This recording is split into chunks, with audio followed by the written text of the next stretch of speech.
பசங்களை வளர்க்கும் போது அடிச்சு வளர்க்கணும், இல்லன்னா அதோ இந்த மாதிரிதான் இருக்கும். இப்ப குடும்பத்துக்கு எந்த பிரயோஜனமும் இல்ல. இந்தாங்க வைக்கிறேன். டேய் அப்பா, நீ யாரா என் பையன்? அவன் அப்ப சொன்னதை கேட்டீங்களா? அவன் சொன்னது என்னடா தப்பு? அவங்க உங்க வேலையை அவங்க தான் பார்க்கணும். அப்படின்னா உன்னை எதுக்கு நான் அடிச்சு பொழந்துருக்கணும்டா. வேணாம்பா, என் புள்ளை அடிக்கிறதுக்கு உனக்கு என்ன யோகியம்?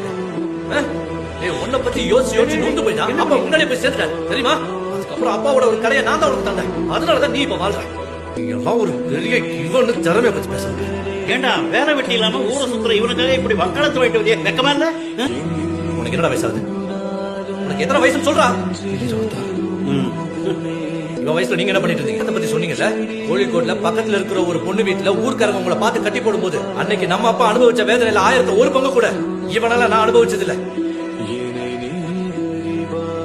ஒருத்தருக்கு உபதேசம் பண்றதுக்கு முன்னாடி நாம எப்படி இருந்தோம் யோசிக்கணும், அதுக்கப்புறம் வந்து பேசணும். என் பையனுக்கு எப்படி வாழணும்னு அவனுக்கு தெரியும்.